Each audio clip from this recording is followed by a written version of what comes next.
Why, hello everybody, welcome. My name is Rubydung. Welcome to today's episode. As you can see, I'm over here at the Overworld Gold Farm.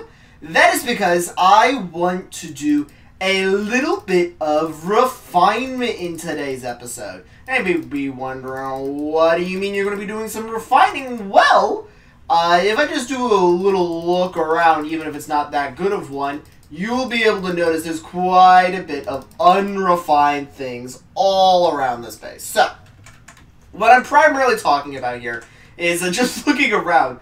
Number one, you're going to notice there isn't any roof to speak of. Number two, you're going to see these hallways are completely open, going all the way down to this end. You're going to notice that the actual villager storage still has all of these little gaps in here. Still made of all of the stone wood, so probably want to reclaim some of these.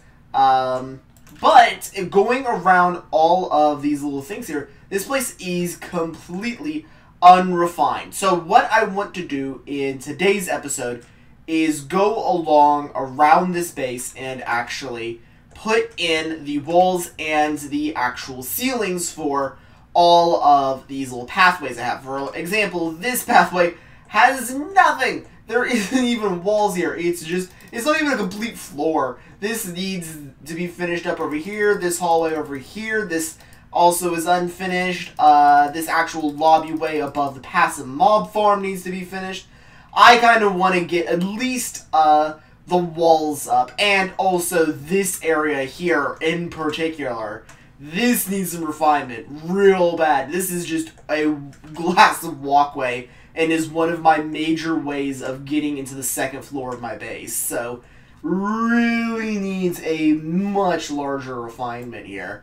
So, I need to go through the entirety of this upper scale base. In particular, I'm not going to be focusing on the lower scale base for today's episode. I mainly want to focus on the upper portion here and begin getting an idea of what I need to all fix here. Because there's quite a bit. For example, I need to go through here and tear out these parts here and put in bookshelves so I can chop out each of these little sections here. Not that side. That side has weird measurements because of how I do merge things into walls. Oh, this is not going to have that. Oh, yeah, that's right. There's so many weird inconsistencies in this base just because of how I laid it out. But this side will have the bookshelves, but that side won't. And this side won't, but this side will. Oh boy, I'm going to have to do quite a bit. I might have to extend the window here. I'm going to have to do a lot of design stuff. So I'm going to do a quick view over the base, mark down some stuff, and I'll be back with you guys, hopefully, with a better showing of everything that I'm wanting to do. I can't do this side either.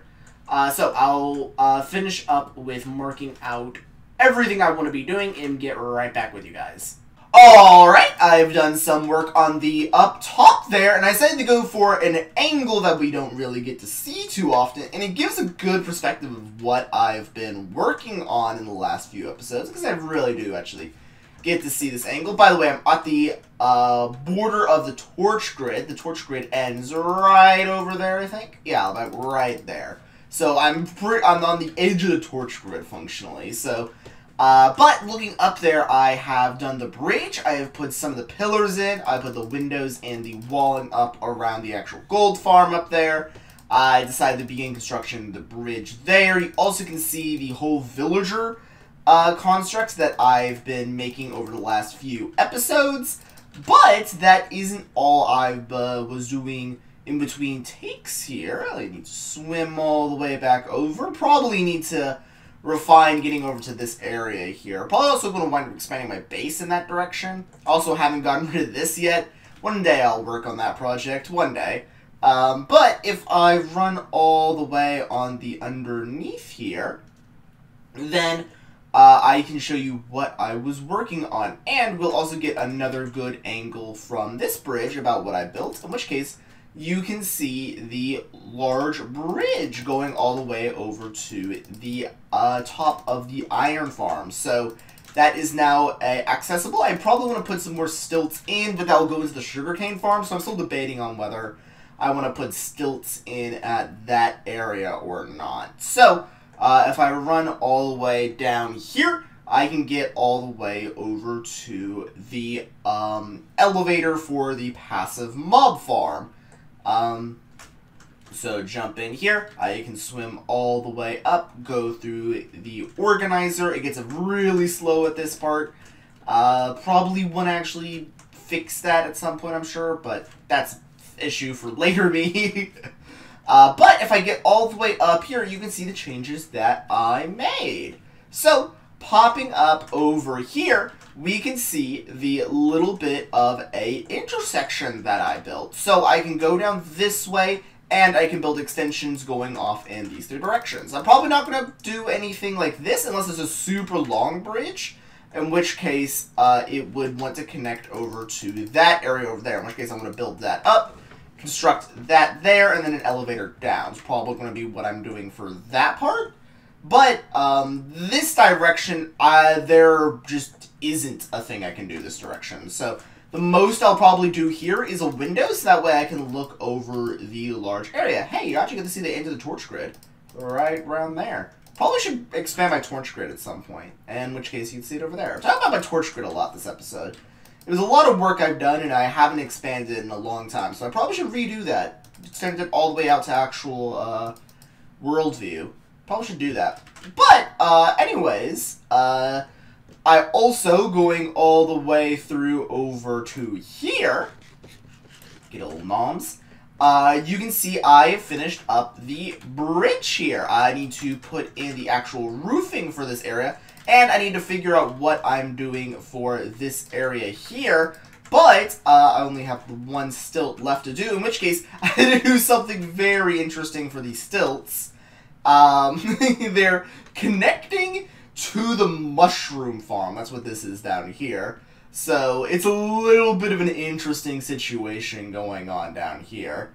But you're not going to notice unless you're on top of the mushroom farm. In which case, why would you ever go on top of the mushroom farm? The only time you go to the top of the mushroom farm is to harvest the mushrooms. In which case, there is no reason to do that. So, sadly, I built a whole big mushroom farm and I never used it. It was broken for the first half of it being actually useful, and then it just wasn't useful because now I need to continuously eat, and food was made stackable, so now the mushroom farm's just not usable.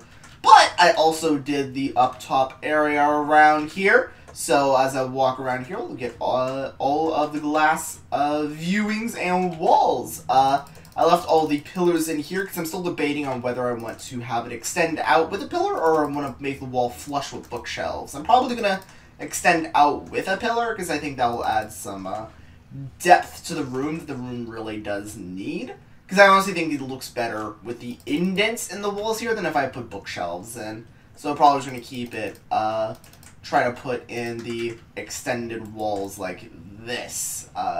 You can see that, so it would be all the way around this area. Then, down this side, I put up all of the wallings. I removed areas where the bookshelves can go. Sadly, they can't go everywhere, and I don't know what I'm going to be doing for stilts, because for something like this one, I just can't. The stilt would actually interfere with the lower section, because I didn't line this up properly, so I can't put a stilt here. But, for somewhere like over here, tear out this part of the wall, I theoretically can. It would just go into the sugarcane farm, so it would be similar to the mushroom farm. But, then there wouldn't be an actual point of connection. It would look good from the bottom looking up here, but I don't mind doing that with the mushroom farm because that is a stable surface. This isn't a stable surface down here. This is wiring. So if I actually decide to put a roof over the sugarcane farm, then yeah, I wouldn't mind putting a stilt down here. But as it is currently, it would be a bit awkward, so I'm undecided on whether I actually want to put a stilt in. But I put stilts anywhere that it does make sense for that to go. And we can now actually access this villager area proper. I just want to expand up that wall there, in which case, no, I don't have anybody to do that right now. But running all the way down here over to the villager area on this section, I need to put it in the rest of the flooring, but I put in an outline for all the walls, and I put in an outline for the actual cell itself. So this is probably going to be the layout of it. Want to move that from over there to probably about like right here or so, or probably just move it to right here, in which case I think I'll need to move the repeater. There's an easy way to see that, so let me get rid of this, move that to over here. And how far does the signal go? No, okay, it goes far enough. Sweet. That's good to see. That's good to see. So, I can flip that on and off, and that should get the entirety of functionally everything. So flip that. Yep, it gets everything. Good to see. But there's still the water stream here. This is just a temporary thing, in which case I can go down here and access where the villager hall will be. So steps will go up there. But I also did a little bit of work over here, just a very minute amount. I actually went through here and put in the glass for this section. So we now can run around here and not have to worry about jumping out the windows.